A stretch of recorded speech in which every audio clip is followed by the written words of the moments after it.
What up, football fans all over the world? It is your boy, Mac the Giants fan. Here with my guy, super dope co-host, Adam Costas. Y'all know what time it is. It's time for that record deal. NFC East. Round up. Punch that intro.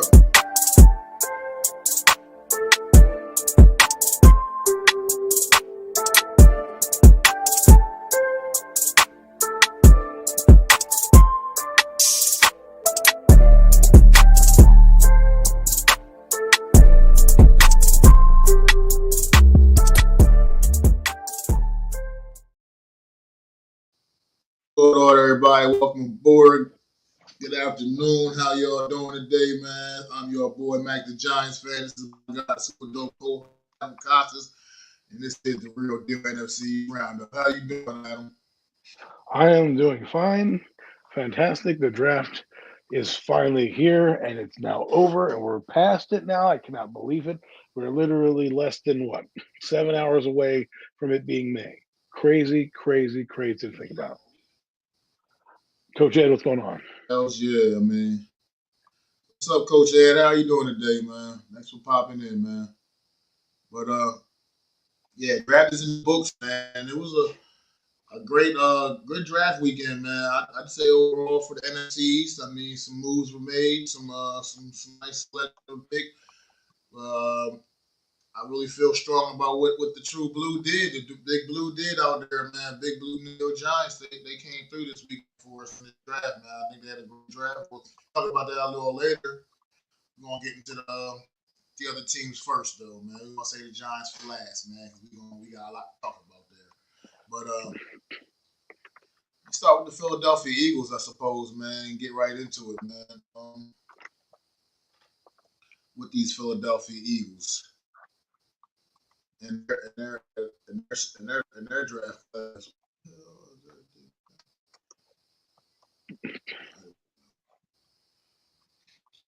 You see, round one, Eagles getting a linebacker out of Georgia, Jahad Campbell, man, and like we were just talking about before we come on the air, it's like you said, the rich get richer. He was pull this off each and every year. It seems like Howard Roseman, man.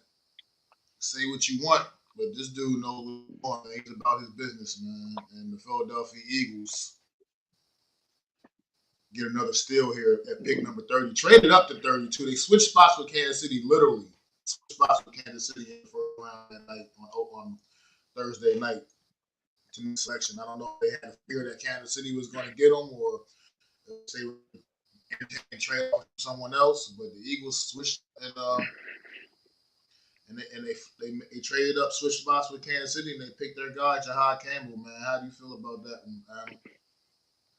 Well, first off, I think the Eagles draft is always deep in where they pick. But Jahad Campbell being there for them out of Alabama is interesting pick. Obviously, he had some injury history with Alabama, so he slipped.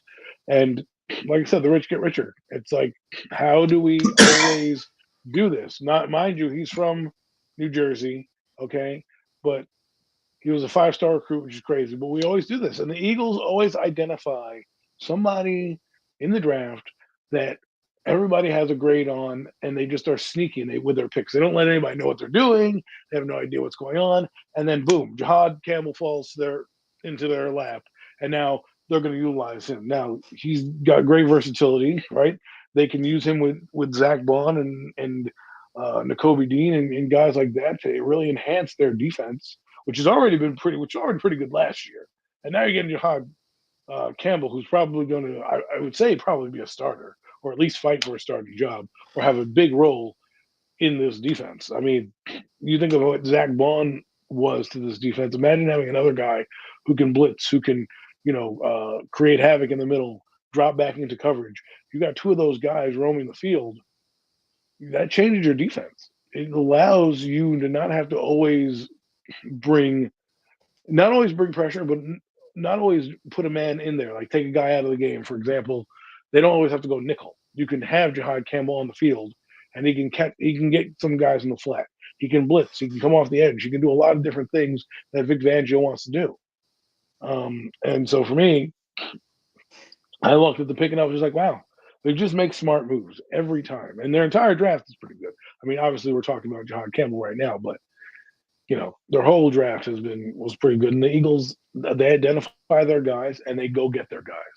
That's the difference between a lot of teams. You got to respect the Eagles. They're 31, and at 31 to get a value this good in this draft, it's pretty saying something. Now I know they moved up one spot, which probably means Kansas City was eyeballing that player or somebody behind Kansas City. Remember, guess who was behind um, the Eagles, right?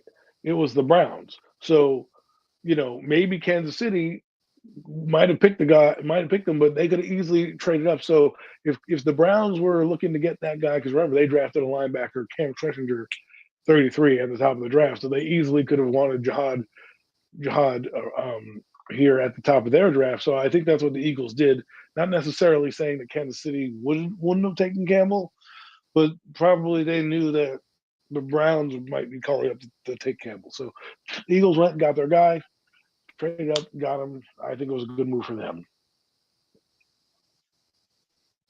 Absolutely agree, man. Absolutely couldn't agree more. I mean, the thing about the pick is with him having a little bit coming in a little hurt, and maybe that's obviously I would assume other teams off him. This guy is a top maybe at least 15 talent, probably, man. Realistically, you know what I mean? To go and late in the first round like that, it just goes to show you Eagles are really about their work, man. I mean, they're really about their business, and they don't have to rush. They don't have to rush him out there. He can kind of still take his time, heal up whatever he needs. Eagles aren't like exactly. They're not exactly starving at that position. You know what I mean? So they don't have to necessarily rush him into the lineup. So he can take his time where he needs to do, and then once again he'll be there for him when he's ready to go, man, 100%. But the thing that's Eagles down the interesting. line. Sorry. The thing that you just mentioned, which was interesting, was you said they don't have to start them right away. It allows for them. This is why good teams are good, because the Eagles have a ton of draft picks, right? Well, guess what? Kobe Dean.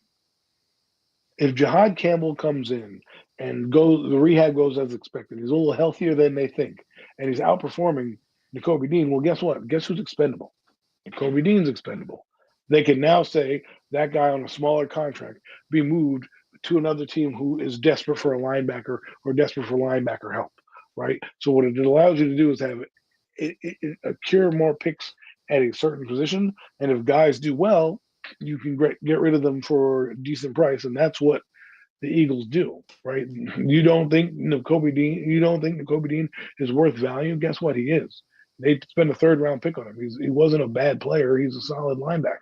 I'm sure somebody can use that guy if Jahad Campbell through training camp wins the job. Then you can also keep him as a good backup, which is fine. I get that. You can do that as well. But you also have Jeremiah Trotter, who also is there.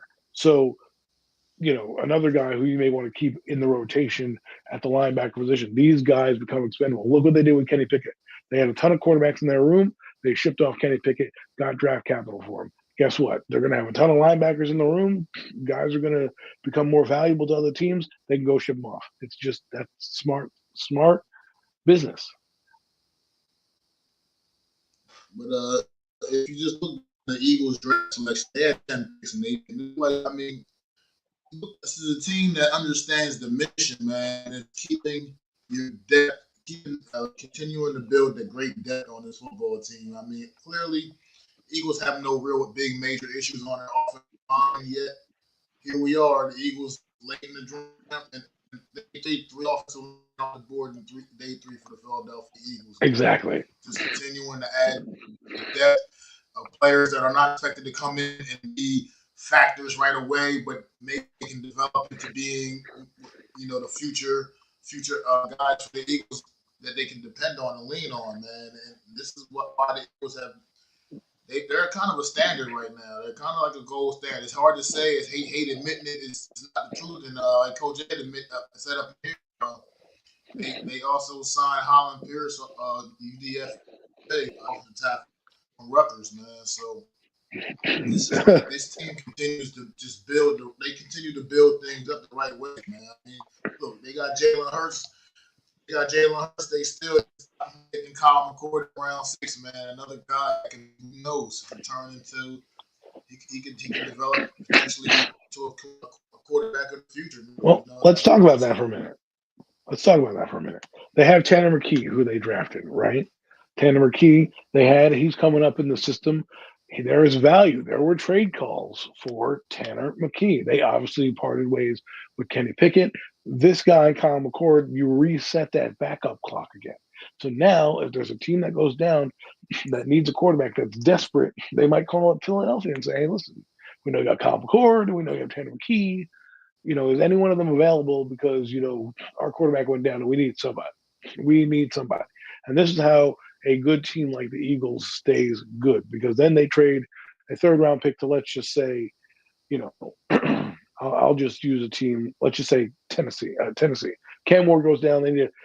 I don't want this to happen, but Cam Ward goes down. They need a quarterback. They call up the Eagles. The Eagles say, all right, we'll give you Tanner McKee for a fourth round pick. Boom.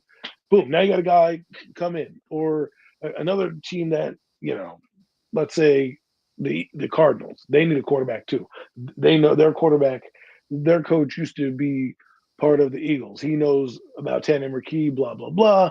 They make a trade, right? So that's what the Eagles can do because of how they draft. They don't care who's in the position right now. They just acquire value and they just keep building rooms up. And then when it comes down to roster cut day, they have a surplus to give out to people, right?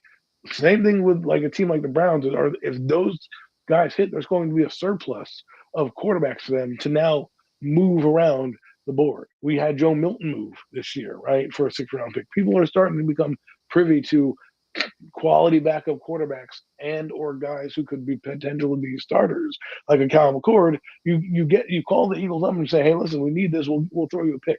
And I just think it's a smart way of drafting where you're constantly adding to positions that already have starters there in depth. And this is why when you have depth and a surplus, think about supply and demand, right? The Eagles always have a supply of something. They're always bringing guys in the pipeline. So when guys get older, they off them, or when guys need to be traded, they can move them. Or if guys get injured, they have somebody already there that they've been grooming, like Cam Jurgens. Okay, he came up through the ranks. He was drafted while Kelsey was there. Cam Jurgens now becomes the center, right? They got a center in this draft and a couple tackles. They already lost a tackle, right? So now they go up through the system of their offensive line coach. His name is eluding me right now. But they go through his program, become better, and now, bang, Lane Johnson's old. We have this young guy. They also didn't they move one of their backup tackles this year in free agency? I think somebody also came in. And I think they just traded him now. So in I think in this draft. So what I'm saying is to land the plane. When you think like the Eagles, no positions off. I mean, they got a safety in the second round, high value, right? They just drafted Cooper DeJean, and they have a plethora of safeties back there with Blankenship, and I think Sidney Brown. They also have back there, so they have a surplus of safeties now, of good quality safeties. That if somebody goes down in training camp, this is why people pull from these winning teams, because they do their homework, and it's not because the guy stinks. It's just because they have so much quality that the guys in front of them were better and they just couldn't make the team. Absolutely. What is going on? Mets, no Jets up in the building, man. Appreciate you stopping through, bro. And happy post-draft dreams to you too as well. But yeah, the Eagles here, man. Look, we're gonna get ready to move on. The Eagles, man, like I said. But just once again, another pretty solid draft. Howie Rowe doing what he does, man, keeping this team relevant. And the Eagles be reckoned with, whether you like it or not. It's just the reality of the situation. This is going to be a team that is going to be a team in the NFC, man. They're standard right now in the NFC. They're the Super Bowl champions. They are the team. Period. But that's how you stay good, my friend. That's how you stay good. So let's check who got next. Who we got next?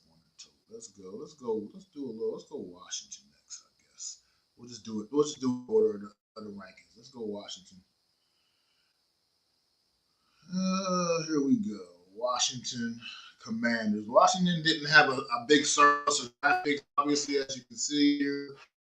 I mean, they only had 5 draft picks. They a lot of their draft capital throughout the offseason, acquiring other key pieces for their team.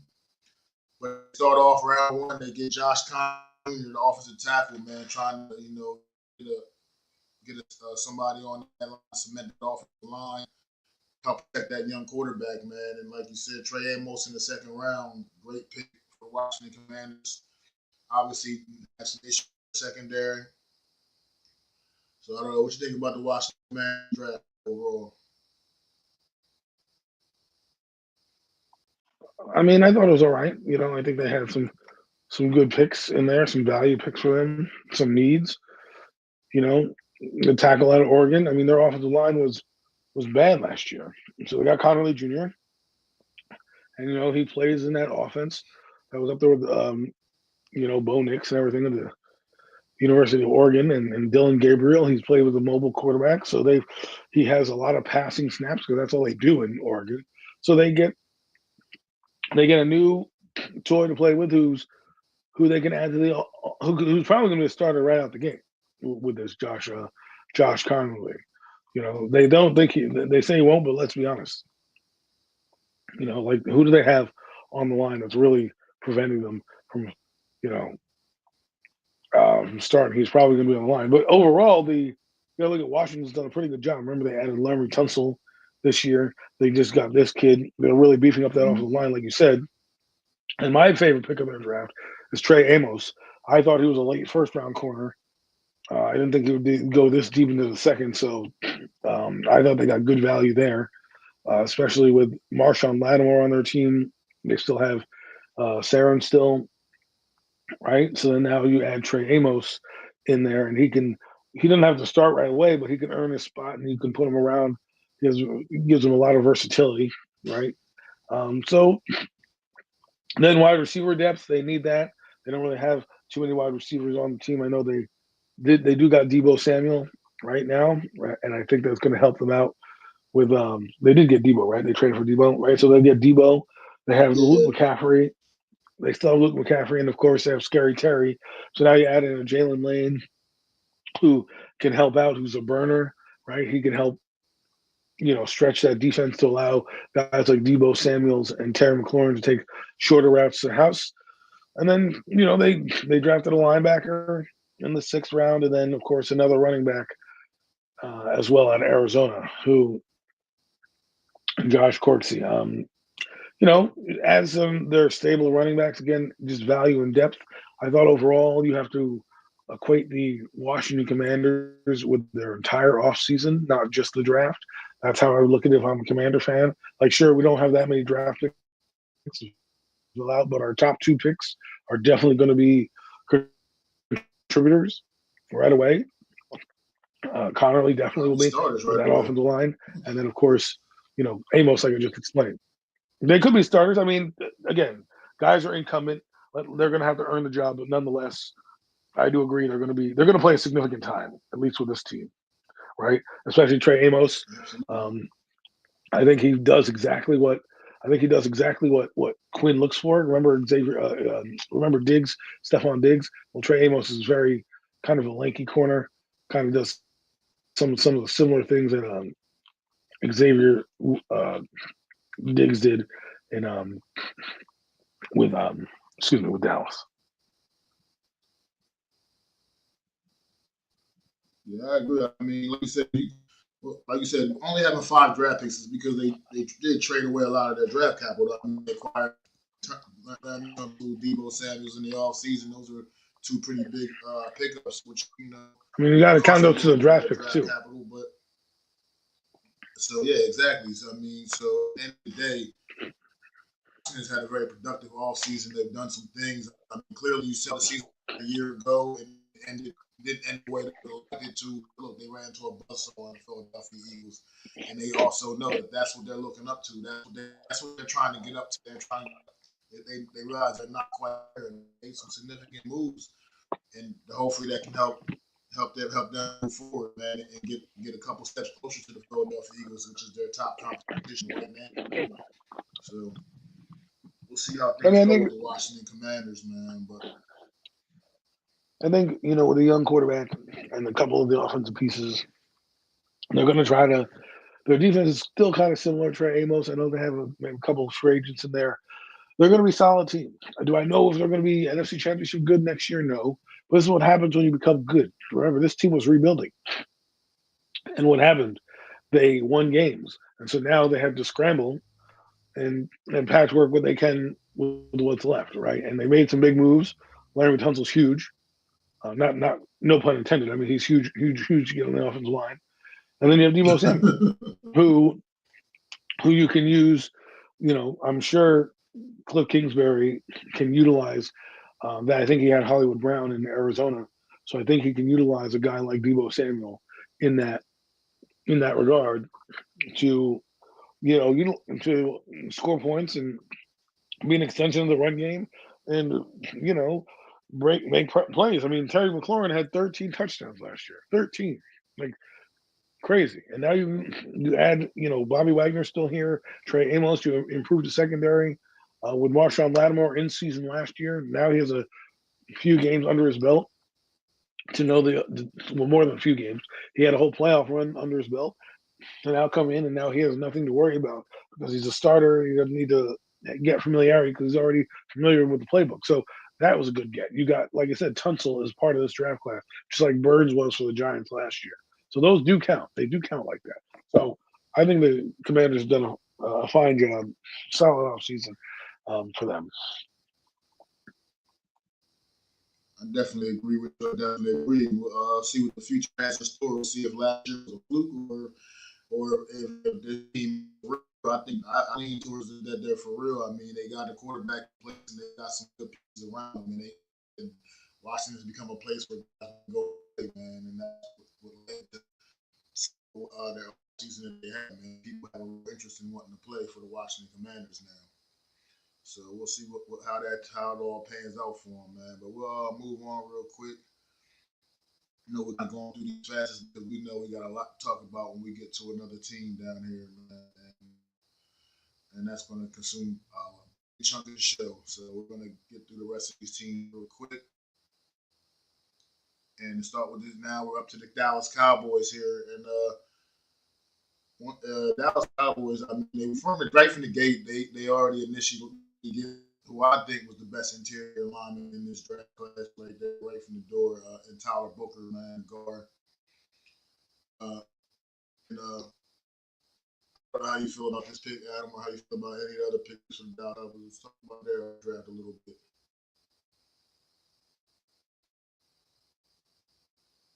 Sorry. I like all three of their first, second, and third round picks. I think they're solid guys. Booker is huge.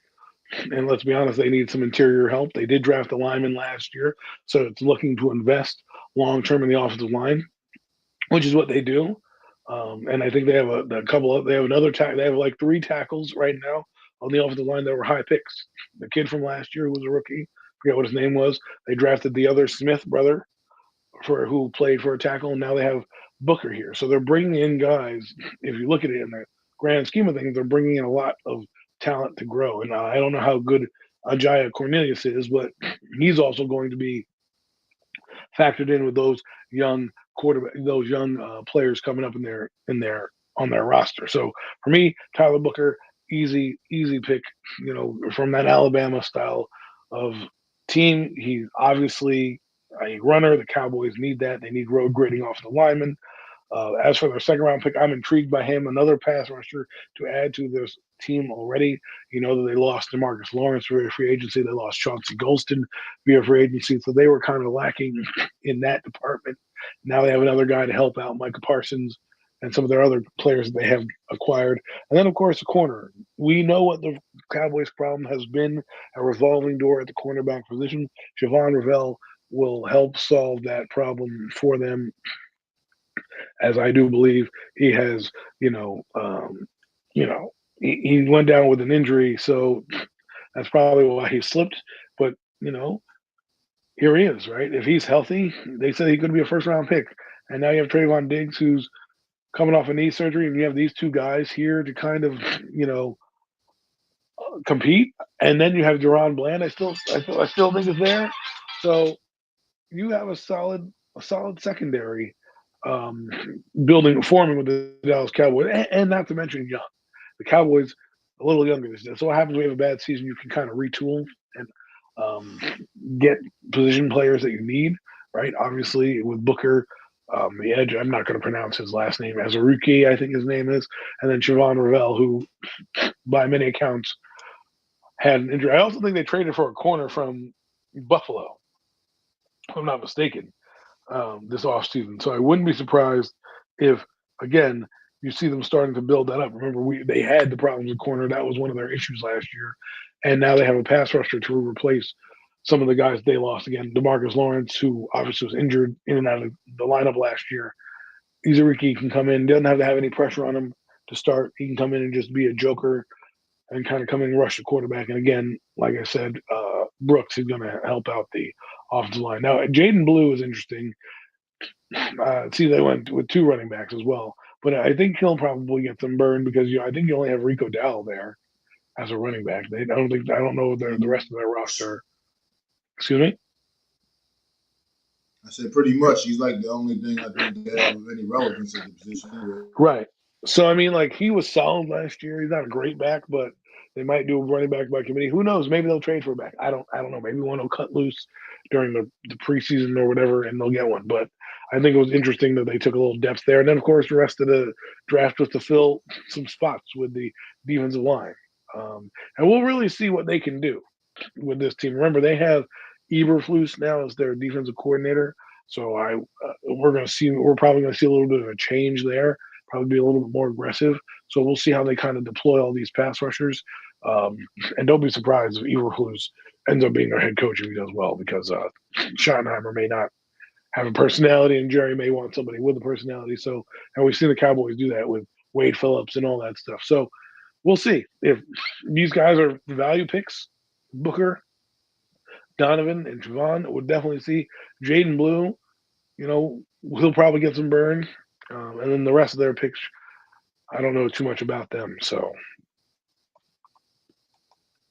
yeah, I mean, I can't say I know a whole lot about these guys, but at the end of the day, like a lot of good depth pieces they addressed. I mean, they had two fifth-round picks, 3 7th-round picks, and those you're not looking if you're going to bring in necessarily like day one stars when the draft goes down. But at the end of the day, they all can equate in good depth pieces. You never know who could come out. Sometimes stars do arise from those late rounds. And so we'll see what the Dallas. One thing I was questioning with the Dallas Cowboys a bit was because of the running back position and the ability to run the football a season. I thought they were a little more aggressive in the running back department.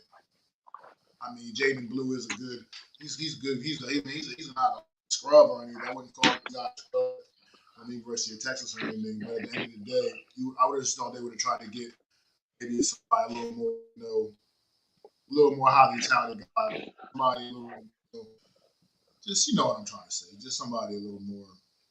Yeah. A bigger name out there to try to plug in at the again. Position. They haven't valued the position really that much. Like we talked about the Giants not valuing QB. They really haven't done a great job with the running backs. I mean, they had Ezekiel Elliott and they had Tony Pollard, and then they didn't really have much. And then they acquired Rico Dowell. He's not a high value pick. They got Deuce Vaughn, who's again not a high value pick. You can't rely on those guys. Now I think going in, Rico Dowell has earned a shot as a starting running back, so I would let him be the guy to tote the mail. But then you got Jaden Blue, who obviously can be a burner, and then they have another running back who's kind of a bruiser, the 7th-round pick that they got. So I mean, we'll see how they do. I mean, they're packing up the offensive line, so they're definitely going to try to run the football or have some semblance of a run game. And with Jaden Blue, you got a guy out of the backfield to add there. What I thought they should have added, which I thought that they might have, would be a receiver. So when they did take the offensive lineman, I was a little surprised because I know they need playmakers out there for Dak Prescott. I know they have CeeDee Lamb. They have the tight end. Did they acquire somebody? I know they got Gallup. Didn't Dallas pick up some receiver? Blanking right I know now. they regot Michael Gallup. But anyways, my point was that they didn't have a star. They don't have another star receiver outside of that. They lost Brandon Cooks. Okay, they don't have any great quarterback, any great receivers outside of C.D. Lamb. So I mean, they picked up Paris Campbell. They have C.D. Lamb. They traded for Jonathan Mingo. We can see how that works out. They still have Tolbert. Kavante Turpin is still there. So they have. I mean, they don't really have a lot. So it's kind of surprising that they didn't come away in this draft with somebody in that young player of that ilk. So we'll see. I mean, Jaden Blue doesn't play receiver, but if he's on, he does have a lot of speed, so maybe they'll utilize him in some screen routes. I mean, Paris Campbell, he's he's when he's healthy, he can be a solid slot for you. But we're talking about Jonathan Mingo, who was underachieving last year, C.D. Lamb, Calvin Harmon, Kavante Turpin, who kind of was. I mean, they don't really have the who's who of players, right? So it's kind of interesting to see that they didn't even address that in the draft. It is interesting because now I'm sitting here looking. They don't really have other than CD Lamb. You're right. There's just a bunch of other guys. Just a bunch of guys. Nothing scares you about anybody else. Really, truly. I mean, Jalen Tolbert was coming around a bit last season, but is he ready to step in and be like that number 2 guy? I don't. I wouldn't. I don't know. We'll have to see. We'll see. But I mean, that's what I mean. Like you look at them, they got two running backs. The Cowboys do have Javonte Williams. They do have Javonte Williams back as well. I forgot they did acquire him. Well, they got Javonte Williams, who I thought was good, and Miles Sanders, right? So again, they drafted a running back in the 5th round who brings speed, but we got those guys now. You have a solid group of running backs in there. Hey, Tutu, how you doing, man? You see those two guys are already on the team. They invested in Miles Sanders, so to keep adding running backs is great. But when you really need a receiver, their receivers aren't great. Let's be honest, they aren't. They're CD Lamb, and then the rest of them are just kind of guys. So maybe, and if you look at their defense, let's look at their defense quickly because should they have spent money on that outside linebacker? Let's see, Damone Clark, Harris. They have some guys here. Overshown. I don't know if he's going to come back, but if he does, you've got some decent linebackers there. So I mean, and you brought back Dante Fowler as a defensive end. You have Michael Parsons as the defensive end to put some pressure on. You have Sam Williams coming back. So I don't believe they needed to get Donovan Ezeriki on their team. They could have used that for a receiver in the 2nd round to kind of bolster the offense. Because I think the defense is solid when it puts together when the defense can put together some games with Eberflus. They have some talent there. Now, not crazy talent, but enough. And you have enough depth that you've invested in. Your receiver core is terrible. Kavante Turpin, he's okay, right? He was a little spark plug last year. You have Jonathan Mingo, who underachieved. And then you have Paris Campbell. I mean, those are the 3 guys you probably, and then you have Jalen Tolbert. Those are probably the 3 or 4 guys you're looking at. Do those scare anybody outside of CD Lamb? No.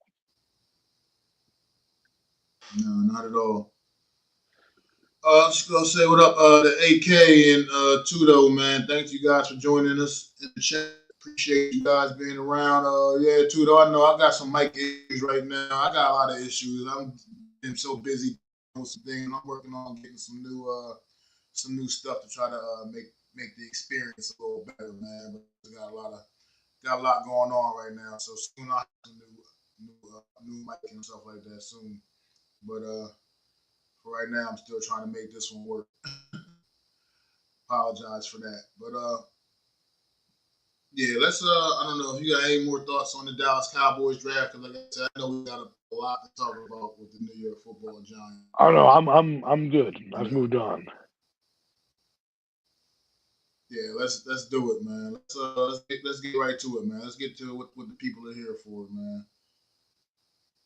The New York Football Giants, man, and what I think was one of the best drafts of the out of all the teams in the league, man. I think the New York Giants, but Joe,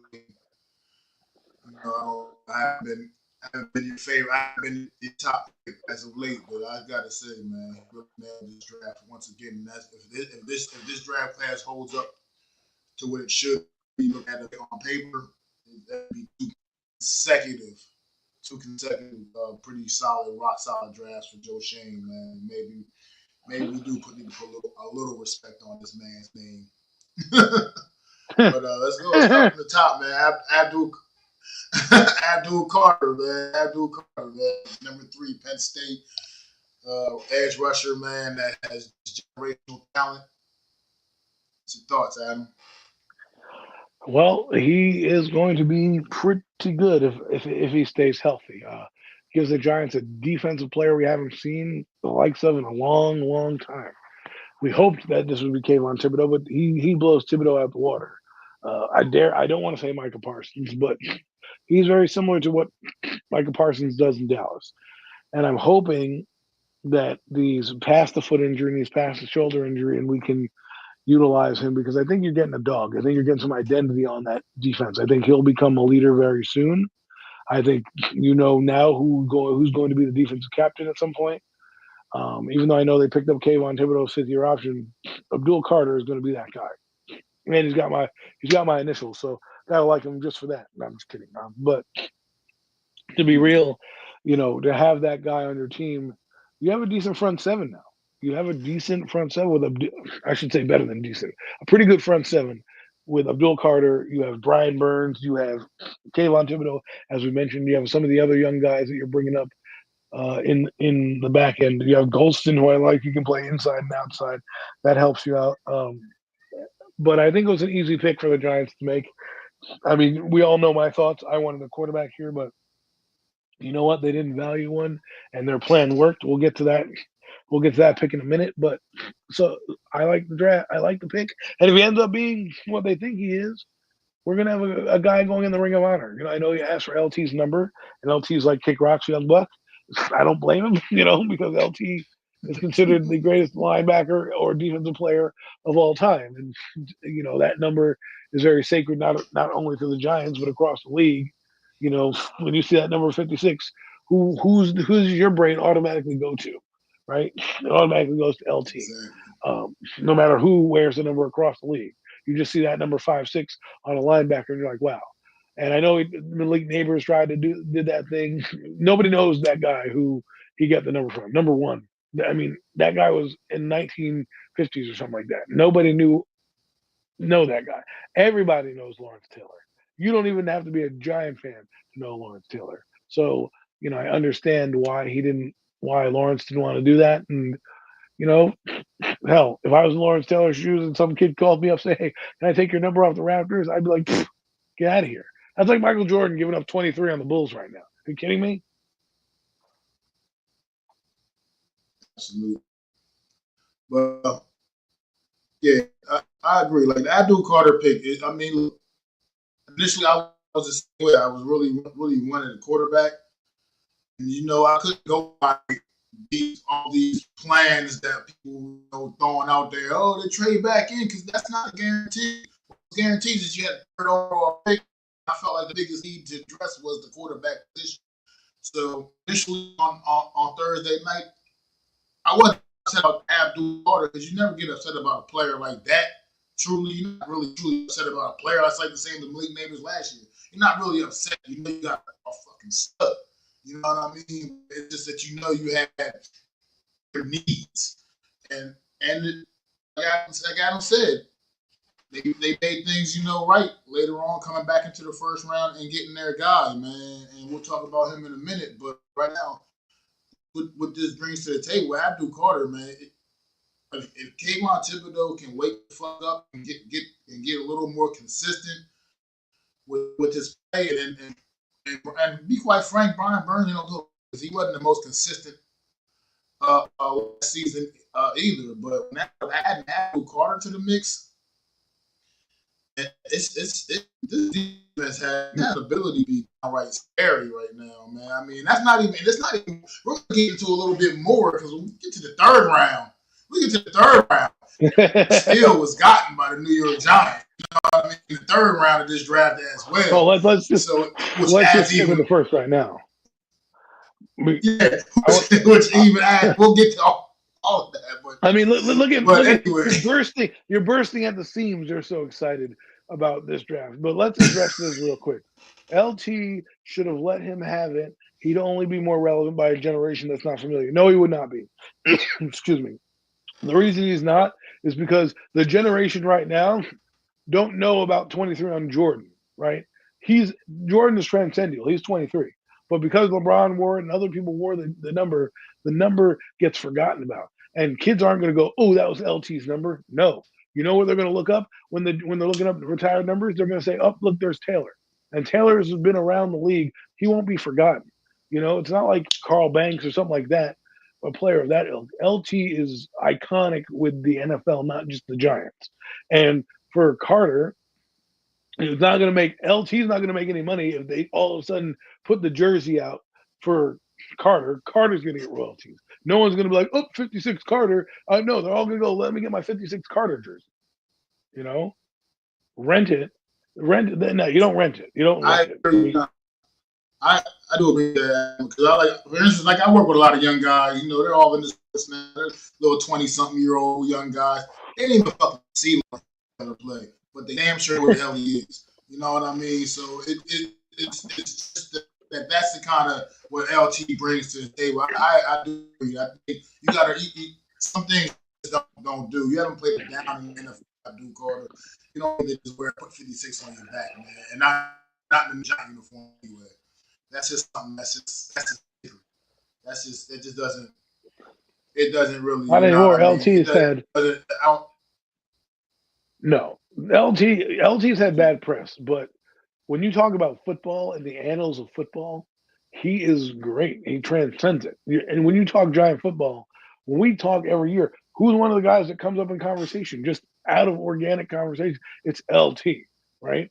And while I understand like getting numbers down, call Phil Simms up. He's not that great of a quarterback. He's only known in a certain region of the country. And so if he was like, yeah, let's get 11 out, boom, and he wants his jersey number from college, that's more reasonable than the most iconic player in the history of the NFL on defense, right? We're not talking about just some random Hall of Famer, a Tiki Barber like that, where if you wanted to get his number 21 or Frank Gifford, I get, you know, nobody knows Frank Gifford. You aren't talking to young kids today about Frank Gifford. You are about LT, right? And LT can't have. It's like Meek Mill said, it's levels to this shit. You know what I mean? LT is it's a different, whole completely different kind of.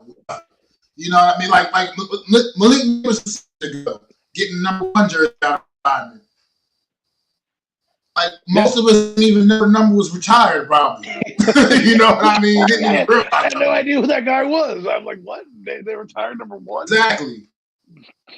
But Lawrence Taylor, it's just a certain thing. You just that's a different whole level. Man. It's almost like, and I understand and respect that he wants to pay homage, but at the same time, it's levels to it, man. And Lawrence Taylor's a guy that's untouchable, man. No one, who wants to truly see another person number 56 in a New York Giant uniform? Seriously, think about that. Think about that perspective. Would it even look right seeing someone else with that number on their back in a New York Giant uniform? To me, it just wouldn't. It just didn't look right. Seeing somebody else wearing that number in a Giant uniform. Is Babe Ruth's number retired? I couldn't tell you, bro. Well, the Yankees don't retire. The Yankees don't retire numbers at all. If I'm not mistaken, right. I don't think they retire numbers at all. Yankees. I don't know if anyone's worn number 3 since then, but like that's what it would be like to do that. And with this vision of, so let's play your scenario out real quick. If Carter is good, no one's going to remember LT. They're going to be like, oh, this new Carter is here. And as LT fades into the background with the more miles and the older you get, the more you're going to forget who he is and his irrelevancy, right? I mean, that's what we're talking about here. We don't. Do I think of Carl Banks when I see Bobby Okereke? Not really. I think of Bobby Okereke and Antonio Pierce, right? because Antonio Pierce was good. Exactly. So I think of Antonio Pierce. So Carl Banks is only getting recognition because he's on the broadcast. So I knew of him and 58. 53, we don't have a good 53 right now. We remember it's Harry Carson, but there's been a ton of other guys who have worn 53, and I don't even always go, oh, that's Harry Carson. Sometimes I go, that's Brandon Short or whatever other linebacker that's been there. I don't remember the guy. 56 is a standalone guy. If anyone looks up that number or asks, hey, why is that number retired? Boom, you're going to know, oh, that's LT. Okay, he was the man. These other guys that we're talking about, they're not as iconic as we're talking about an NFL player. We're not just talking about a Giant player like Phil Simms, who I would easily give Carter his number because like Nomad said, you'll get jersey sales, people would buy it. Maybe they would remember Sims. I doubt it. I guarantee you in 10 years, if Carter wore number 11, no one's going to Google Sims. They'll know him from the 80s. All these kids are like, oh my God, that's so old. The 80s guy, blah, blah, blah, right? But they're like, oh, look up Abdul Carter. It's what we do. We don't look at the kids now in sports. We talk basketball right now. If I say Larry Bird to some of these people today, they're like, who the hell's that? Larry Bird? What is Larry Bird? You know what I mean? Like they don't know the lineage, of all these basketball players that came before him because they only know who's there now. Oh, Jason Tatum? Oh, he's better than Larry Bird. How do you know? Did you get to see Larry Bird play? No, but because they don't know who he is, they only see right now, they're not going to know about LT. So I respect what he did. Yeah, I mean, I do too. I mean, I totally agree with you. Like I said, I just don't think that would have been the move, man. Like I said, you can't envision someone else wearing that number in the New York Giant uniform. Like I said, I always feel like that's a number that can be considered being league-wide retired, let alone New York Giant retired. You know what I mean? That's the greatness of Lawrence Taylor. But he was on the field. But at the end of the day, he said no, and that's what it is. Abdul Carter, he told the young boy, you got your own legacy, man. You got to build your own legacy and all of that. So that's what you got to go out there and do. I like it. It's like somebody dressing up like Hulk Hogan and trying to do the exact same thing. It's not the real thing, right? It's not the real guy, and you're not going to remember that. You want to remember it for its purest form, right? So even if it is homage, it's not really homage because if you become famous, then he doesn't. Then now no one's going to remember LT. They'll be like, oh, Carter, he was cool, right? No, LT's got to be standalone. If the Giants unretire every number, the only one that should stay retired is 56. Exactly. I agree with that wholeheartedly. That just is not. That can't be a thing, man. There's some things you just can't do. And maybe you're right. I was wrong. I'm sorry, but I said the Yankees, but it's not. I guess they're not the Yankees. I was thinking actually. I think the Dallas Cowboys are the ones that team that retired numbers. Because as you've seen, how many people have had like 88 and whatnot over the years and shit like that. Even though they reserve it for the great receiver, they don't just give it to anybody. Just for an example there. But yeah, the reason, like I said, let's move on a little bit to later on in the first round. The New York Giants swoop back into the first round, and they traded up, and they didn't trade a whole lot. They didn't break the bank. Traded third round picks and their second round pick this year, and you know what? They moved up and they got their guy who was there, Jackson, who I think they honestly probably weren't expecting was going to already be gone for some reason. They thought he wasn't even going to be there because there was been some other rumors circulating of who the pick might have been. Jackson been gone, and it still would not have been Shedeur Sanders. It would have been Tyler Huff, the kid out of Louisville.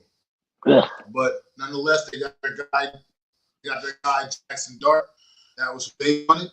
And at the end of the day, I've come to terms with it. I know I seemed a little upset on draft day, and because obviously I was still in my Shedeur Sanders bag. But it's been nearly a week's past now. I'm over it. I'm ready to move forward. The Giants are still my team, and I'm going to get behind what they're doing right now because what they're doing does look a lot more positive than what they've been doing. And Jackson Dart, the beauty of getting a guy like Jackson Dart is right now is that you set the team up in the off season, free agency wise, where come out and you're not depending on him to go out there week 1 in September and be the guy right from the door. He has a chance to develop, learn some good veterans.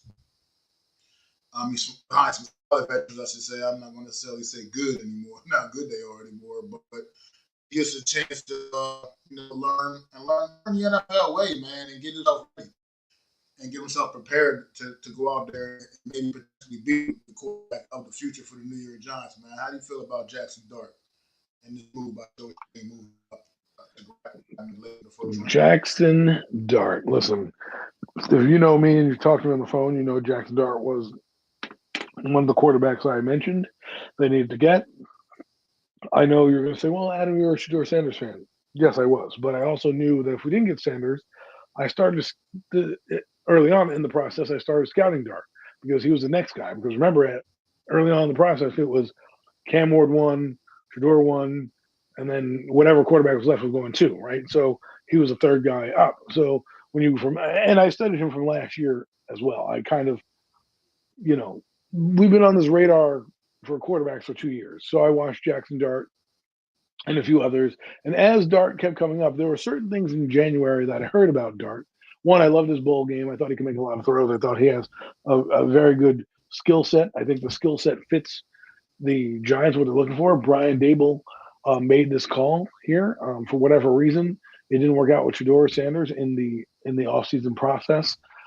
And they liked this guy, and he grew on the Giants and Dable. But certain things caught my eye as I was going, and also made me earmark Jackson Dart. One was, the ties of Ole Miss with Eli Manning. I knew Eli Manning was down there. I know he had some connections with him. I know that he also praised him during the bowl game when he broke his records for passing yards and things like that, and a few of his records being broken.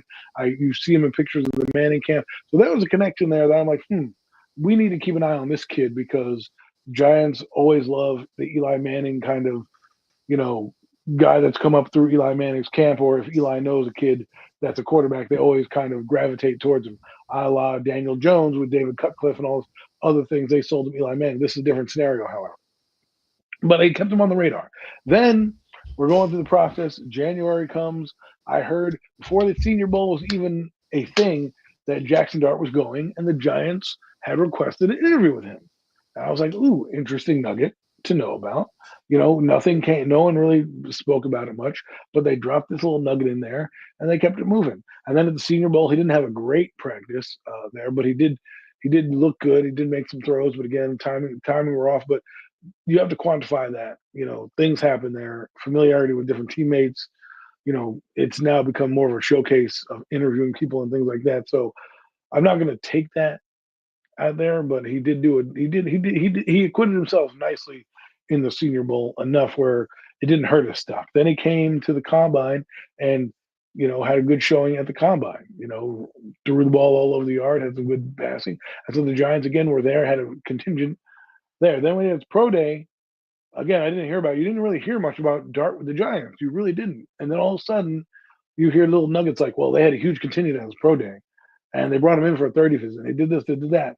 And he was one of the first guys that they worked out. And you're like, wow, okay. So then when they drafted him, like, okay, I see where Brian Dable wants to go, and I'm excited about it. I'm excited that we have a kid that has some moxie to him. I really think he does. He can throw. He can make all the throws on the field. He's got a little bit of a run to him. Go watch some of his highlights. He hurdled a man. When's the last time we had a quarterback hurdle somebody? I'm not saying I want him to do that in the NFL, but he was literally running and he jumped over a dude. And those are the type of things you like to see, his toughness. I don't want to harp on that because we harped on that with the last quarterback. Oh, he's tough. I'm glad he's tough. You're playing football. It's a violent game. But what I like is his ability to not back down from people. Tebow talking shit, his helmet's off and he's over there jawing at people, right? He understands the game. He threw for 4,000 yards last season, and in the bowl game really looked like an actual good passer. So I'm happy that they got to pick their guy. I'm going to back him and kind of support him out the gate to see what he does and just be excited for his opportunity. I'm going to give him the normal 3 years like I did Daniel Jones. If he's not cutting the 3 years, then he's got to go, right? But right now he doesn't have any pressure on him. He does. I do believe he's an investment, but he doesn't have any pressure on him because he has Russell Wilson in front of him with Jameis Winston in front of him. And I think it allows the Giants to be flexible. Do I want to see him this year? Absolutely. I don't care if the Giants are winning games or not. I want to see him out there because I know that that's what he's going to need reps. And I don't want him to have too many growing pains in 2026. But again, we play a tough schedule.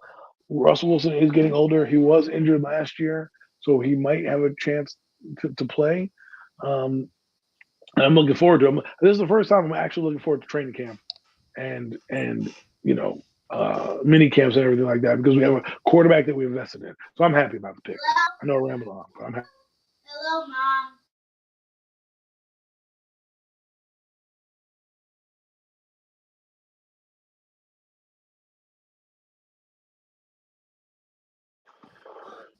Sorry. Yeah, Jackson Dart, man. I did a little deep dive into him a little bit more since Thursday night, and he kind of run up raise. I mean, he was my quarterback number 3 in this draft, and he was still my QB3 anyway. So it's not really the end of the world. I was just upset because I was in my Shador. Like I said, I was in my Shador bag. I can admit that. But listen, we were fooled that he was the number 2 guy. So I mean, this kid, I mean, he's definitely, like you said, the toughness thing. I'm all for toughness, but you got to be smart about it. He's got to protect himself a little bit more. This is the NFL. This is no longer, this ain't college. You can get away with that toughness, a little bit extra stuff in the college rank. This is the NFL, man. He's not going to be taking linebackers and shit like that because you're going to have to short jump if you continue to play. So he's got to work on that. You know what I mean? But he can make throws. He's a smart kid. And he seems to be determined, man. He seems to be very, very determined. And I do appreciate some of his intangibles, man. His legs, he's good with his legs, so he does bring that to the table as well. So I'm looking forward to what he brings to the table. And I agree. I'd like to see him on the field at some point this season. Like you said, not right away. Obviously, he doesn't need to get in right away in the beginning. But I mean, if he goes out there and training camps like that and he outplays the competition, then so be it. You know what I mean? And so be it. That I can't help. That I can't help. I'll fall where they lie. Yeah, but at the end of the day, if he can get a little bit of, get a little seasoning on, learn a little bit, I think he's in a good, solid room with a couple of guys that he can learn some things from, man. And I think that I would like to see him on the field at some point this year, but I think that Jackson Dart could have a future in New York, man. Any more comments on Dart, or you want to move on to the just pick? One last thing is I love this pick. One last thing before I move on to one of the picks I like as well.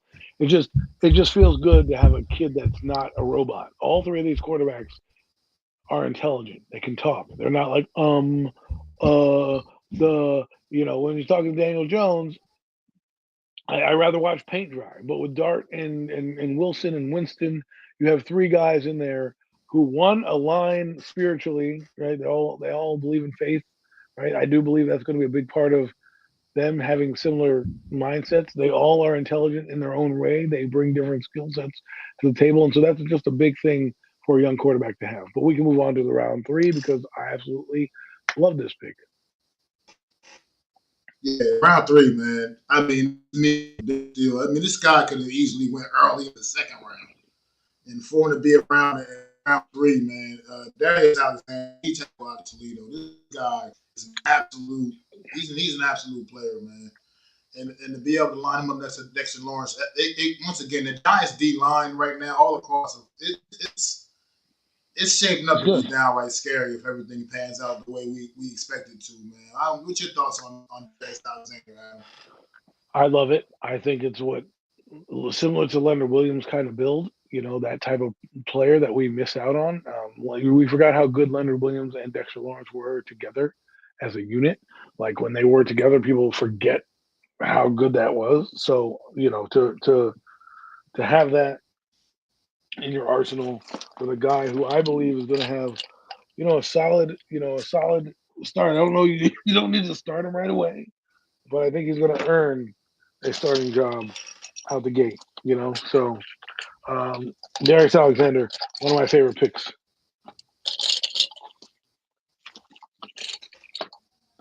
Yeah, a lot of what even maybe dropped them is because some people are just funny. They're finicky, man. I mean, we get it. Toledo's not the biggest of programs, but this kid went down to the Senior Bowl, man, and really showed his work, man. He showed his value down there at the Senior Bowl, man. Had a great week down there, working against some top competition in the country, and he proved he belonged. And I think this was another skill for the job. I mean, this guy can rush the passer from the interior well, and he can also he's definitely a big time helping and plugging the run, man. So that's something the Giants definitely have had issues with over the last few years.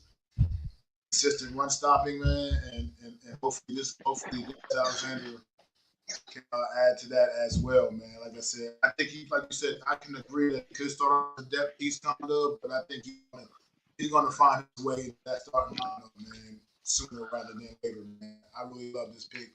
I was excited when they called his name on Friday night, man. The only pick the Giants had Friday night, but they made the absolute most of it, man. I think this guy is going to be a player in this league, and he's next to one of the absolute. He's lined up right next to one of the absolute best in the business right now, Dexter Lawrence. So I'm very excited, man. I think it's a good pick. Again, I equate it to Leonard Williams. Very similar in body type, strong guy. I love his answer. I want to break a man's will, my opponent's will, so that they have to go back and second guess them. So like that's what you want. You want a dog in there, and what we got in this team is we're getting dogs. It's time to get a little swagger back. This defense is going to have a little swagger to it. This defense is going to have a little juice to it now. You got guys out here who are going to be the show. You got guys out here now who are going to bring you to the stadium because you're going to want to see what they're going to do. I'm going to the game because I want to see what Darius Alexander, Abdul Carter, Dexter Lawrence, Burns, and Thibodeau is going to do. If you can't get to the passer with those guys, then it's your defensive coordinator who stinks because these guys are going to be good and they're going to keep you in games. And you should be fired up now about the defense. Do I know how good they're going to be? No. But it gets you excited to know that you have a team, you have some players in here who might do something. Now, I do want to talk about one position if we do have time at the end. I think might need some addressing at some point, but we can go on to the fourth round because I do enjoy the next pick as well. My guy, I love this pick as well. This is a guy that I wanted so badly. I mean, this dude, man, he's man's man. If I can say that without it sounding too weird, but he's a football player, man.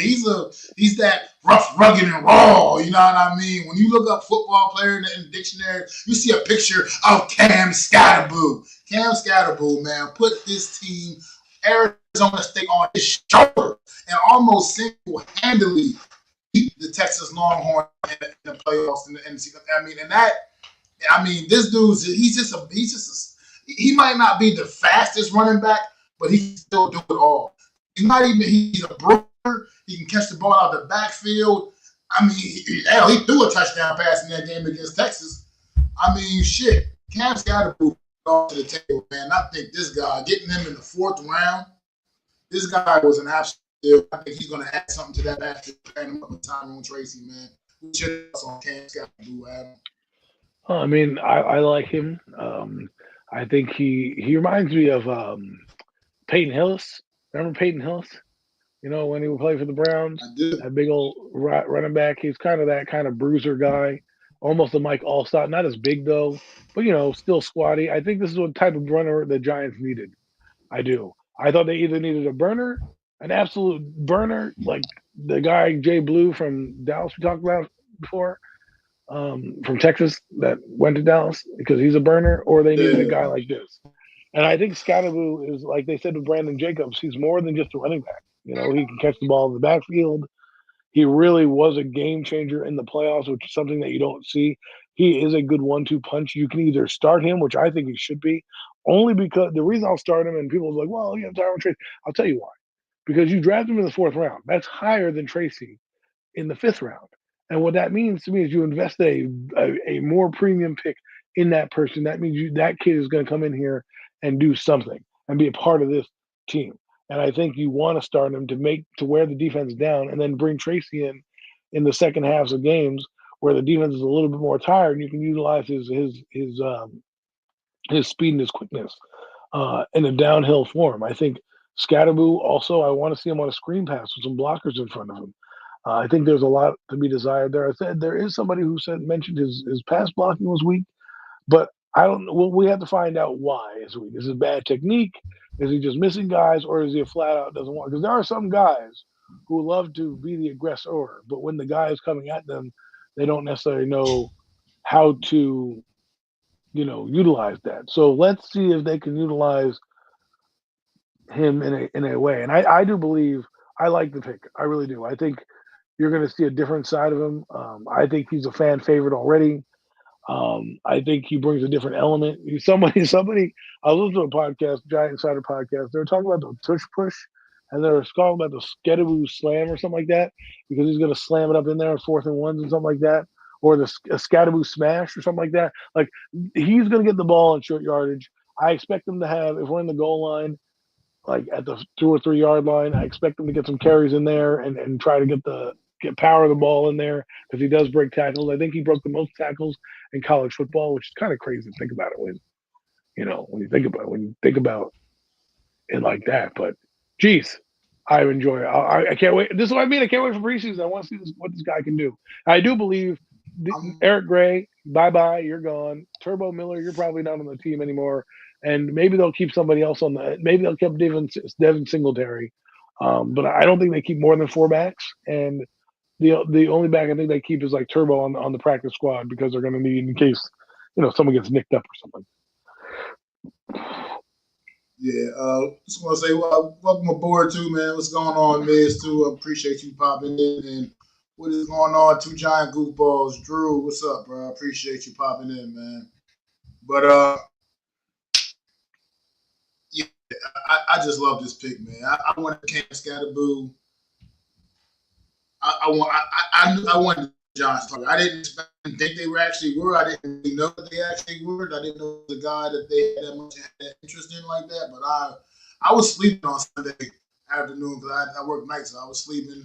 I didn't really catch too much Sunday's draft. I woke up and the first thing I saw was the New York Giants draft picks, and saw number 4th round Cam Scatterboo. It picked me right up, man. I was so fired up when I saw that the New York Giants had acquired Cam Scatterboo. I think this pick is a home run, man. I think this guy, he's just a football player. I said, some guys just know how to play this game, and he's one of those guys that just knows how to play this game, man. I'm excited for what he brings to the table. I think it's a good pairing in the backfield, him and Tracy being the kind of guy he can be, the kind of, that boy ability, and Cam Scatterboo he's gonna get those ugly short yards for you, man. You need those. You need 2 yards right now on 3rd and short. You need 2 yards. It's Cam Scatterboo, man. He's the guy, and that's what the Giants got now. They got a guy that's those hard, physical attitude runs, man, and it's gonna be. I think it's gonna be great, man. The Giants, man. But go to the 5th round, man, because I feel like this is another steal in round 5, man. Another steal in round 5, man. Another guy that was projected to go a little bit higher than where he went. Played offensive tackle in college, man, but down there at Purdue. But he's going to come to the league as a guard. Yeah, he got those little short arms. He's not so come into the league, going to be like put inside the guard, and honestly, he has the ability to come in right and take one of the starting guards. But I think he's another beast in the interior offensive line. I don't know what your thoughts are on Marcus Embo. I thought it was a great value pick for them. This guy was projected going like the 3rd round, and he's there in the 5th. And apparently, they wanted him at the 4th round when they had Scatterbo, just like they wanted Scatterbo in the 3rd round, but they couldn't pass up Darius Alexander. So then they went with Scatterbo, and they were hoping that they would get Bo as well, and they did. So they hit on the guys that they wanted. I think this is a good value pick. We needed to add to the offensive line. He can play tackle and or guard, and I wouldn't be surprised if he earns himself a spot on the line. Right now, they need a left guard. They don't really have a left guard. I know there's Runyon's on the right side. You have Illuminor on the right side, but there's an open guard position there, and it's going to be. I mean, Evan Neal's going to be trying out, according to Paul Schwartz, that he'll be trying out a guard. So there will be a rotation in there. This kid can win the job, or if you want to move Illuminor inside, right, and get your best five out there, he could also be a swing tackle. And let's be honest, Andrew Thomas gets injured a lot. Maybe you groom this guy to be the heir apparent if all goes well on the line. See, this is the type of problem you want to have. You don't want to force the kid into starting because you have to, right? The problem is the Giants' other backups like Azudu stinks, and a few of the other guys stink. They're not on the team, right? And what happens is you force guys into starting roles that shouldn't be there, and it slows their development down. And then we start this cycle again. What I'd like to happen is Evan Neal get off his fat ass and win a fucking job so that then we can keep a guy like Bo on the back to be a swing tackle and learn from Andrew Thomas and some of the guys in the room so we're not sitting here worried. Maybe he beats out Forsyth for the job as a swing tackle. Who knows? That would be pretty good. I know they like Jake Kubis. I know they're bringing a lot of offensive linemen. But what you want to do is what I learned from winning teams by talking about the Eagles is sometimes you want to have a surplus of talent in a position. And I think right now, Bo, the 5th-round pick, brings that talent. I think he'll make a spot. If it's between Azudu and this kid, if this kid plays well, I think they're going to keep him over Azudu, and they spend a high draft pick on Azudu. That's not. I mean, Van Routen. Do I want to keep Van Routen? No, but maybe this guy pushes him out on the roster, saying he's playing so well, or he said it was valuable to us that we can get rid of a guy like Van Routen. You know what I mean? Maybe one of the young guys steps up. So I like the versatility they have on the line right now. It's going to be interesting to see what happens. We're going to get our starting five back. And Thomas, I do believe they're probably going to. Right now, it's Van Routen until told otherwise, and then you have other guys on the team. So I think good depth, and let's see what happens next year if the Giants, let's say, referring back to Dart, hit on the quarterback. They can now invest in the trenches more. So I think they hit with Darius Alexander. I think picks 3 through 5 are pretty interesting. I'm pretty intrigued, and I think they'll all contribute at some point this year. Yeah,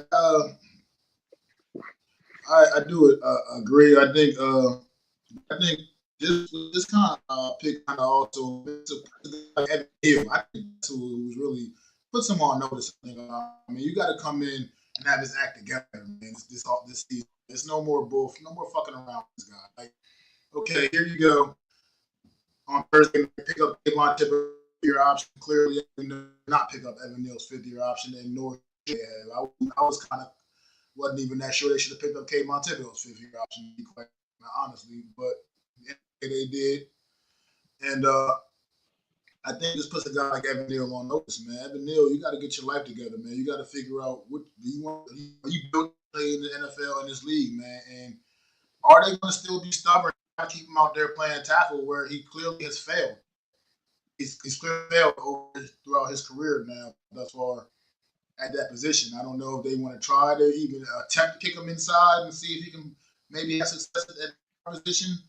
But I just think when you pick a guy like in the 5th round, that guy, I think that puts a guy like Evan Neal on notice. It really has to make him have to figure and think soul searching in the mirror, soul searching, and figure out, man. Because I kind of am on. I agree with you down here. Man. I want to see Van Roten be very much a part of this roster. I think he's the kind of guy you need to keep around. I think he's solid. He's not like great. He's definitely effective. He's solid and he's definitely cheap. You know what I mean? So I don't see a reason why we need to be worrying about getting rid of him. Like you said, we need to filter out like you said, the Josh Azudus and those that have just been a complete waste. And Evan Neal could become one of those too, man. I wouldn't be shocked if Evan Neal didn't even make the roster at 53. And I wouldn't be shocked. That would shock one bit what we've seen from Neal throughout his career thus far, man. And I think it's time to make a decision, man, one way or another. You're going to keep him in the guard. You're going to just get rid of him altogether, let him move on. I don't know. But I think that having a guy like this that can play literally, he can play across the entire line. Honestly, you can plug him in anyway. He can actually play center as well. So if in a pinch if you needed him to. So I just think that puts a guy like Evan Neal on note. I think he should be coming. If he values his job or position with this football team and standing with this football team, he should come in great shape and come in ready to go, man. And we'll see. We'll see what this can bring. Anything maybe this can maybe motivate a little bit, bring anything out of him. But if you have any more thoughts,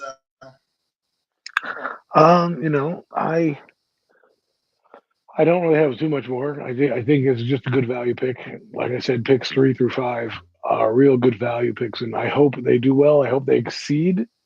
I'm not going to go in there with high expectations, but I hope that they exceed the expectations in my head that I've put on them. Right. I'm hoping Darius Alexander becomes the guy that we talk about, that we're so excited about. Hopes Cam Scatterboo is not a one-hit wonder.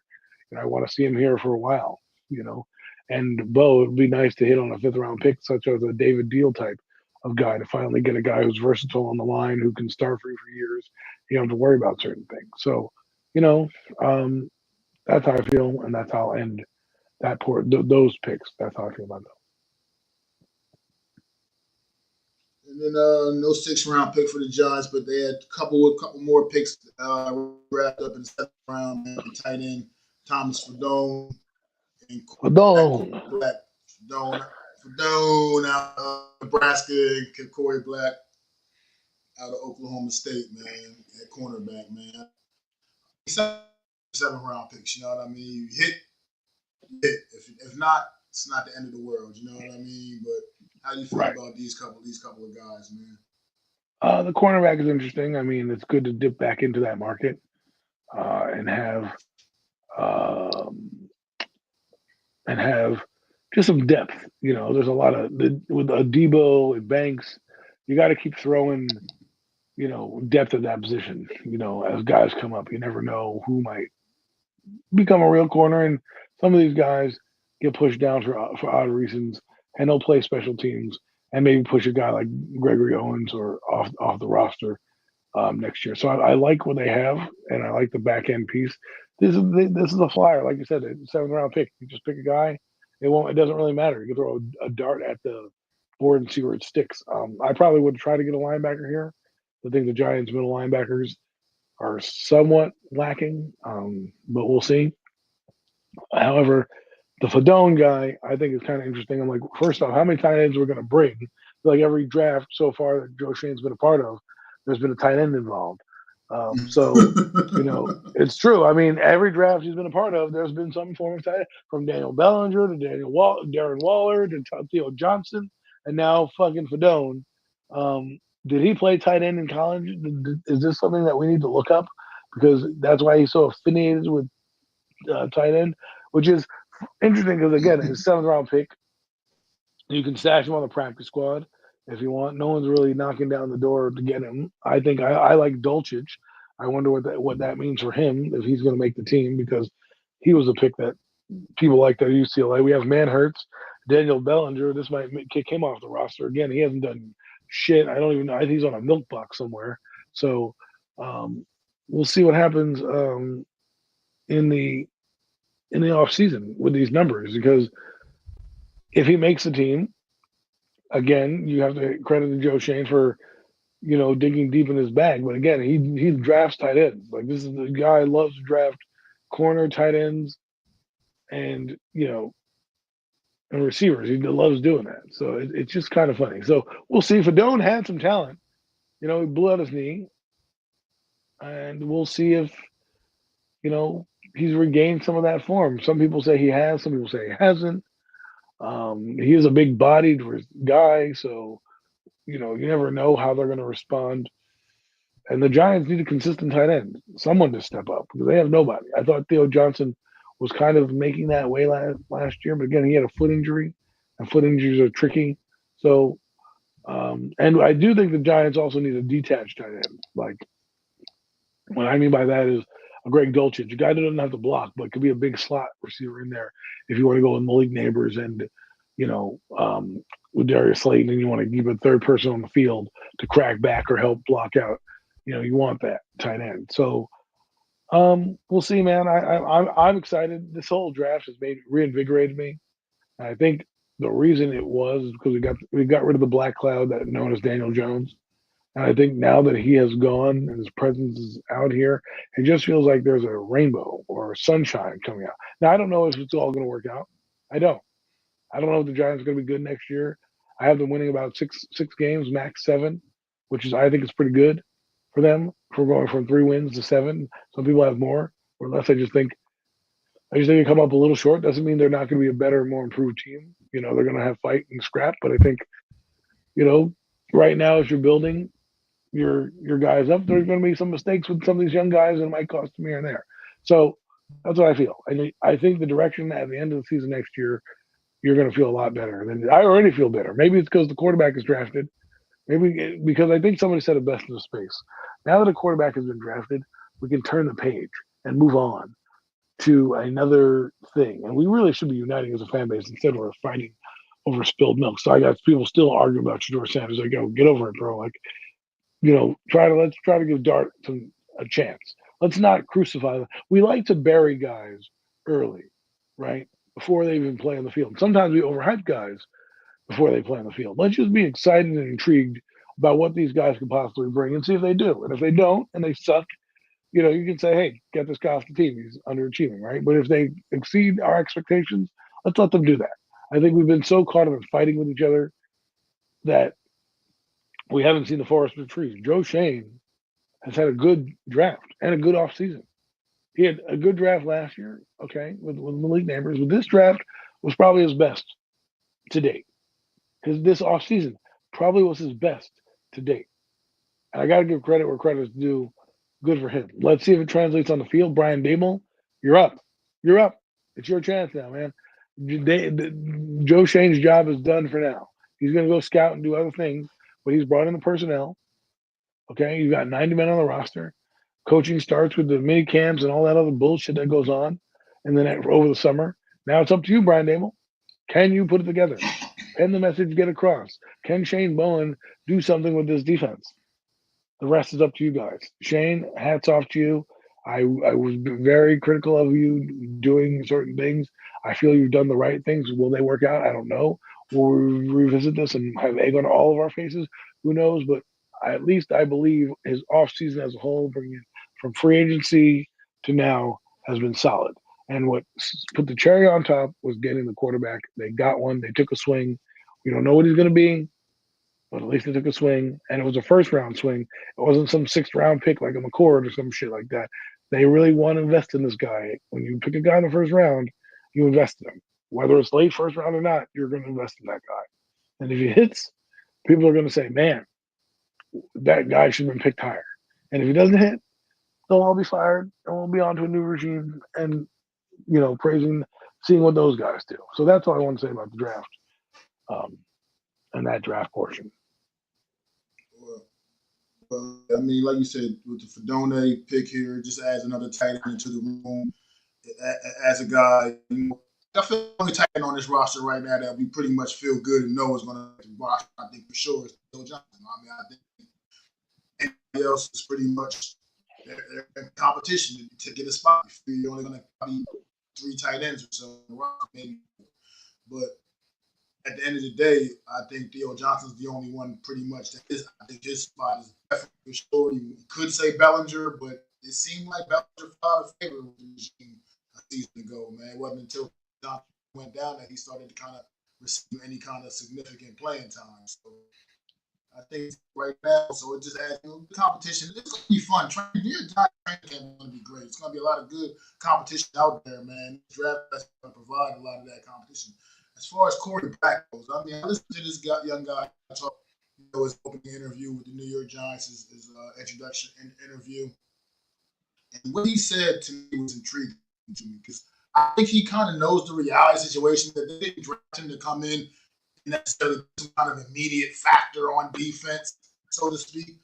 And he out of his own mouth, he was talking about what he's willing to contribute, what he can bring and contribute to special teams I like it. I like the attitude of that young man. I like that kind of attitude coming in, and he knows he's willing to do whatever it takes to make this roster. That tells me that he wants to do whatever he has to do. As long as he can be a part of this roster and contribute in some kind of way, whether it is on defense or special teams, he's willing to do whatever it has to be. He's not coming with some kind of attitude where I just want to play defense and I want to be featured on the defense.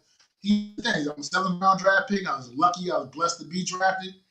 And I'm willing to come in and contribute any way I can. I just want to make this team and contribute.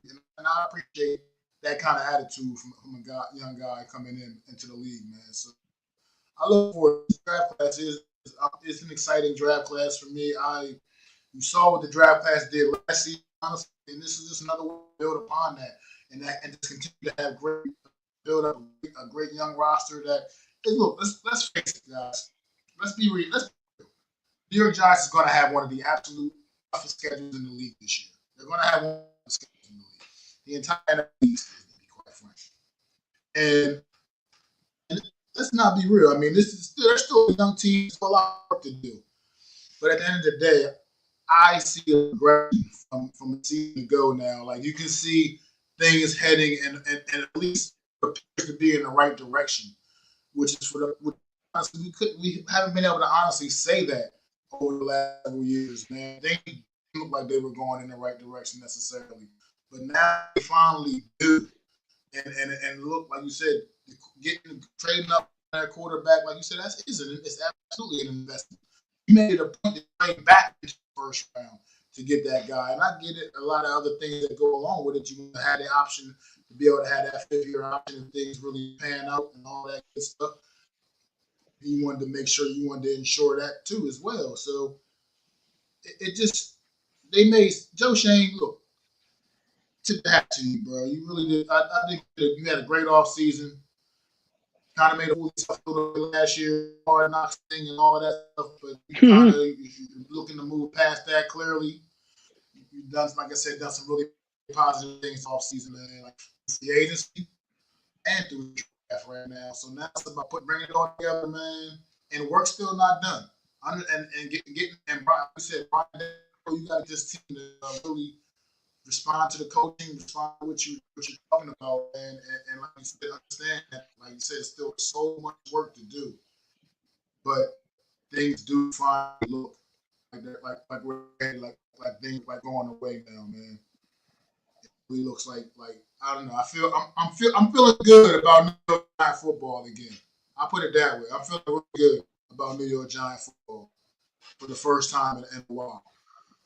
I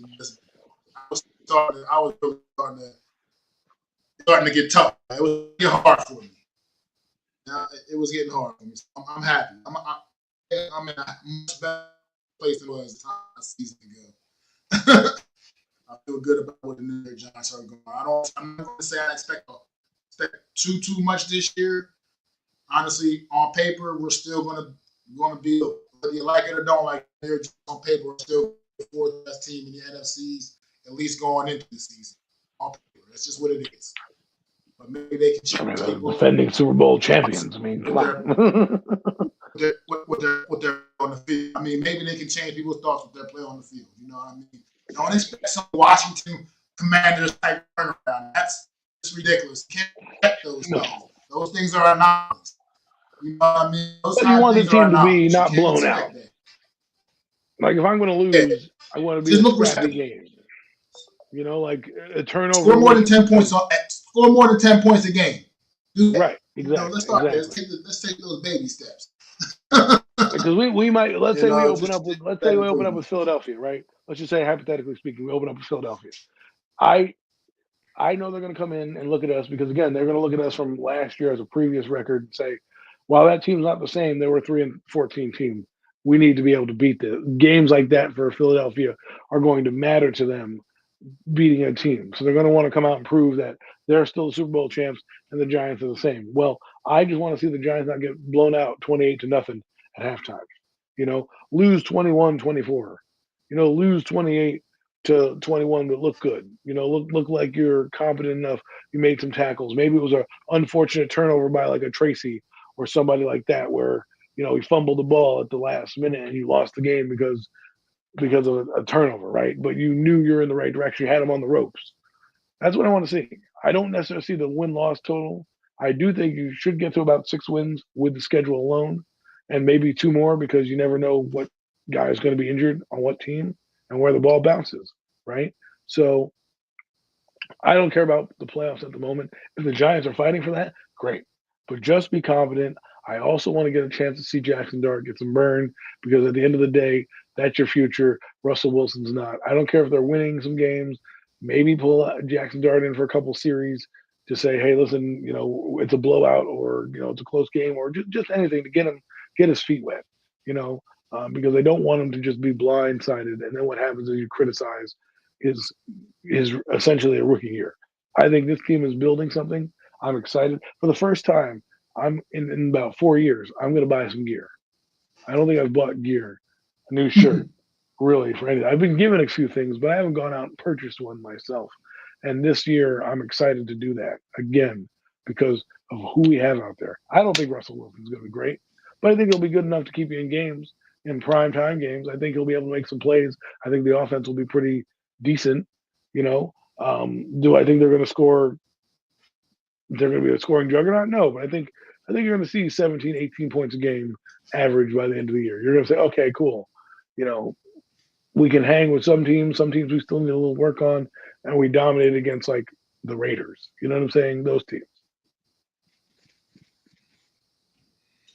Yeah, I could see this season for Jackson Dart playing out even similar to Eli Manning's rookie season. You remember Kurt Warner in there?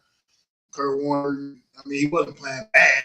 Kurt Warner was pretty good. Giants had a winning record, as a matter of fact, if I'm not mistaken. But they still went ahead and made the move because, you got the investment in Eli Manning. You got to see what this kid can do. And they made that, which at the time probably seemed like a pretty tough choice because Kurt Warner wasn't playing bad football at all. He was playing good, winning football. And they still made the move anyway because the reality was Kurt Warner was not the future. Well, it depends on if they're keeping Dable. So maybe, like if 9 games a team looks confident, but they're like hovering around 500, but they look good, and you're saying, okay, we can bring these guys back, then insert Dart and say, all right, we just want to see the end result with 10 games to go or 8 games to go and see what you got, right? What I don't want to see happen is them put this kid in, then bring in a new regime, just ride it out.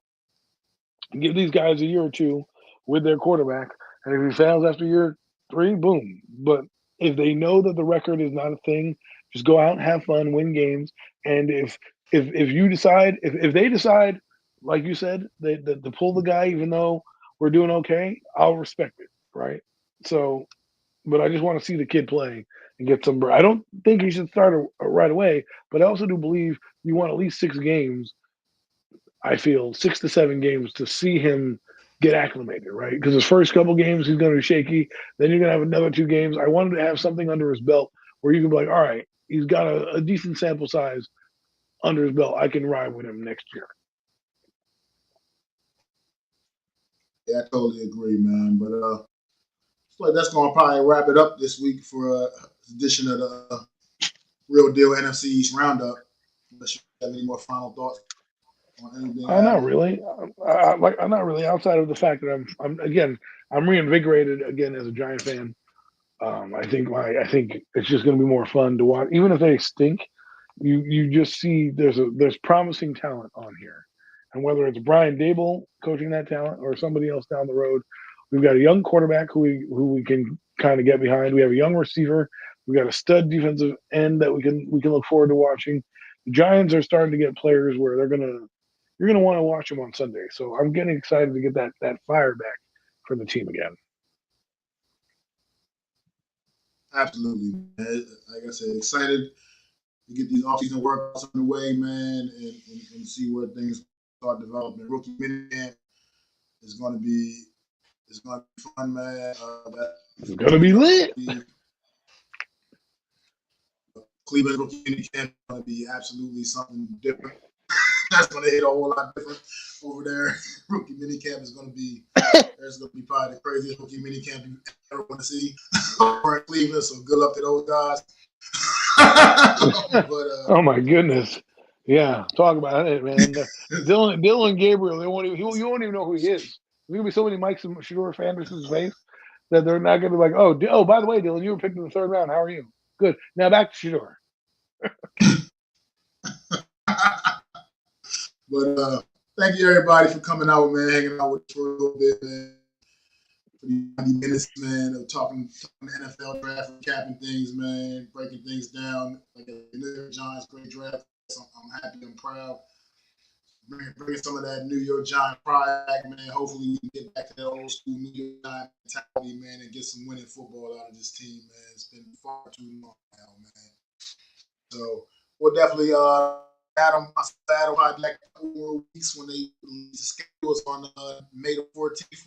May the 14th release, and we'll be back probably doing the show that day, man. Breaking down the schedule, diving in, man, and we'll definitely see y'all there. Make sure y'all go to Adam channel, subscribe if you haven't already, man. Hit the like button on the stream. Just send it on mine. I appreciate it much. Just doesn't cost you a thing. Just helps the channel out. Helps the channel continue to grow. Go to the Hardcore Sports Network. Hit the like button as well over there. Hardcore Sports Network. Great group of guys, man, doing a lot of stuff, man. Sports covering everything you can imagine. So support the Hardcore Sports Network too, if you can. I appreciate it dearly, man. And just go and just tune in out, man. A couple more weeks, we'll be back again. And then after that, we'll pretty much be getting into regular stuff. Once the OTA and everything kick in, we'll be having regular shows every Wednesday again after that, man, pretty much. So just stay tuned. Training camp. Block, man, for all your news, everything NFC East. Appreciate y'all coming up, man. Appreciate the love, man. Our boy Mac the Giants fan. This is my guy, super dope co-host Adam Costas.